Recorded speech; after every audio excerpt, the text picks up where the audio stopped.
আসসালামু আলাইকুম, কেমন আছেন সবাই? আশা করি আল্লাহর রহমতে সবাই ভালো আছেন।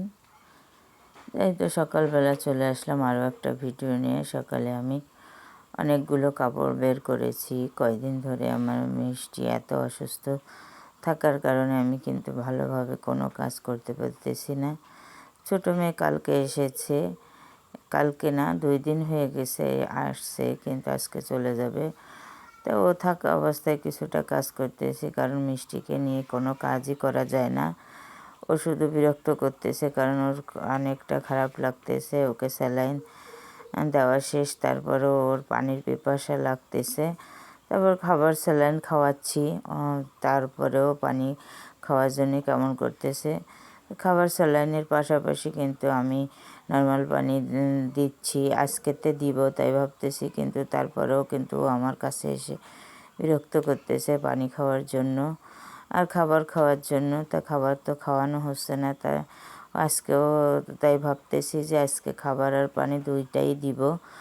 তাই এই যে আমি কিন্তু কাপড়গুলো অনেকগুলোই কাপড় জমা হয়েছিল, তাই সেগুলো পরিষ্কার করব বলে ভিজিয়ে নিলাম।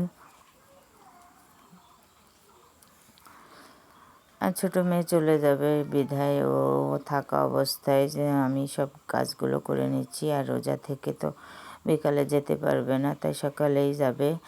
তাই তাড়াহুড়ো করে কিন্তু কাজগুলো আমি করে নিচ্ছি। আমার কাপড়গুলো কিন্তু কাচা হয়ে গেছে। এই যে আমি অফ ক্যামেরায় কাপড়গুলো কেচে নিয়েছি, আর এখন পরিষ্কার করে নেব, ধুয়ে পরিষ্কার করে নেব।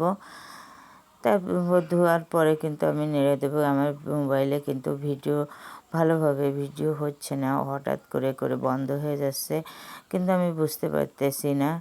তাই এই যে কিন্তু আমার কিন্তু কাপড় ধুয়ে নেড়ে দিয়েছি। এই যে বাইরে কিছু দিয়েছি আর বাড়ির ভিতরেও কিছু দিয়েছি। বাড়ির ভিতরে বিছনার চাদর দুটোকে দিয়েছি। আর এই যে অনেকগুলো থালা বাসন জমা হয়েছে, এই যে এগুলোকে নিয়ে আসলাম তাই পরিষ্কার করব বলে।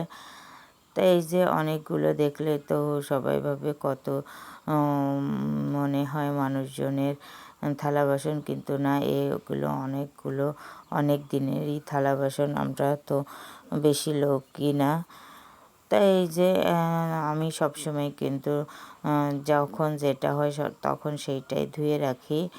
ঘরের যখন খাওয়া দাওয়া করি, খাওয়ার শেষে প্লেট সঙ্গে সঙ্গে ধুয়ে ফেলি, রান্না করে সাথে সাথে ধুয়ে ফেলি। তার জন্য আমার থালা বাসন বেশি একটা হয় না।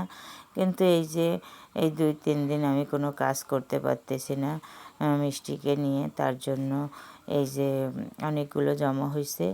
আর এই যে বাটিগুলো দেখতেছেন, এগুলো কিন্তু আমার বিড়ালদের বাটি। বিড়ালদের বলতে আমার তো 2টা বিড়াল ছিল, একটা তো মারা গেছে, এখন একটা আছে। আর বাইরের বিড়াল আর 2টো আছে, সেই 2টো তো সবাইকে আলাদা আলাদাই খাবার দিতে হয়। আর 3 বেলাই খাবার দিতে হয়। প্রত্যেকবার তো বাটি ধুই না, একবারেই সব বাটিগুলো ধুয়ে দিই। তো এই যে সব বাটিগুলো কিন্তু জমা হয়েছে।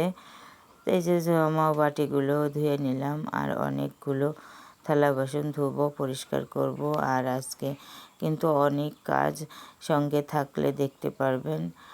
আর এতক্ষণ যারা আমার ভিডিওটা দেখা শুরু করেছেন, প্লিজ একটা লাইক দিয়ে ভিডিওটা দেখা শুরু করবেন। আপনাদের একটা লাইক আমাকে অনেক দূর এগিয়ে নিয়ে যেতে সাহায্য করবে। তো আপনাদের একটা লাইক মানে আমার একটা শেয়ার। তাই আপনারা যেভাবে হোক আমাকে একটা যেভাবে ভালোবেসে হলেও একটা লাইক এবং সাবস্ক্রাইব করে আমার পাশে থাকবেন। তা আমি কিন্তু তেমন একটা ভিডিও করতে পারি না, তারপরেও যতটুকু করতে পারি আর ততটুকুই। আর তার মাঝে আবার মোবাইলটা এই অবস্থা হয়েছে, কি আর করা। তাই এই যে আমি কিন্তু সব থালা বাসন ধুয়ে তারপরে মিষ্টির জন্য একটা মাছ ভিজিয়ে রেখেছিলাম। ওর মাছ তো আছে, কিন্তু ওর মাছ দিব না, ওকে আমাদের মাছ দিব। আমাদের মাছ ভিজিয়ে রাখছিলাম, সেটাকে তারপরে জাল দিতে দিছি। আর এখানে কিন্তু ছোটো মেয়ে অলরেডি চলে গেছে। আমি ভিডিও করতে পারিনি, কারণ ও চলে গেছে। আমার ভিডিও করলে আমার মোবাইলের সমস্যা হচ্ছে বিধায় আমি ভিডিও করিনি। তাই এখানে কিন্তু ছোটো মেয়ে চলে গেছে, আর আমি কিন্তু মিষ্টির জন্য মাছ সিদ্ধ করে চলে আসলাম। এই যে আপনাদের ভাইয়া রাত্রে বস্তায় করে কী আনছে সেগুলো দেখার জন্য।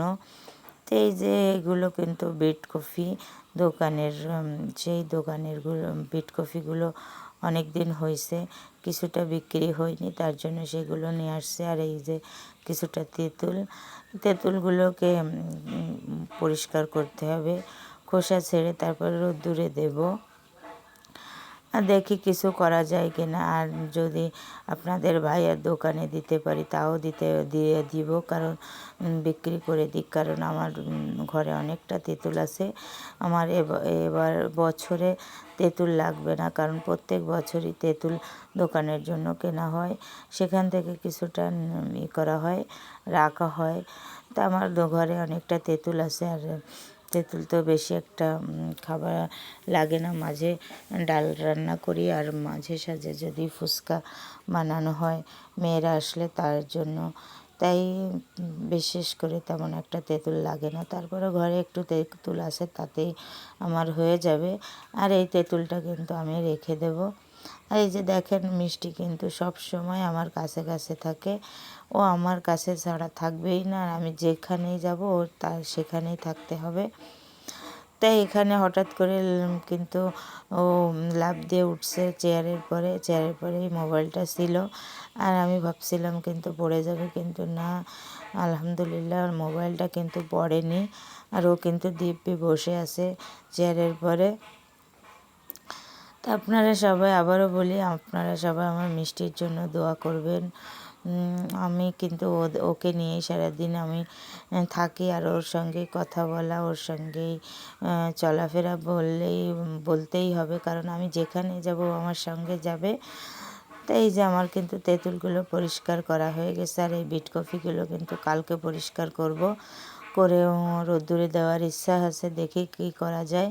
তো এই যে তেঁতুলগুলো এখন কিন্তু রোদ্দুরে দিয়েও দেব, তার রোদ্দুরে দিব। আর এদিকে কিন্তু কাপড়গুলো পরিষ্কার হয়ে গেছে, শুকায় গেছে আর কি, শুকায় গেছে। এখন আমি এগুলোকে উঠায় গোসল করতে যাব, আর গোসল করে এসে নামাজ পড়ে রান্না করতে চলে আসলাম। তো এখানে আমি উস্তে ভাজি করব। উস্তেটাকে কিন্তু একবারেই খেতে পারবো, কারণ রোজার সময় 2বার তো খাওয়াই যাবে না, সন্ধ্যার সময় একবার খাবো, তারপরেও রান্না করতে আপনাদের ভাইয়ার জন্য। তো এই যে উস্তে ভাজিটা কিন্তু আমার হয়ে গেছে, আমি এখন নামায় রাখবো। আর আমার মোবাইলটা বন্ধ হয়ে যাওয়ার কারণে কিন্তু আমি তরকারি রান্নাটা দেখাতে পারিনি, আমি ডিম রান্না করেছি। এই যে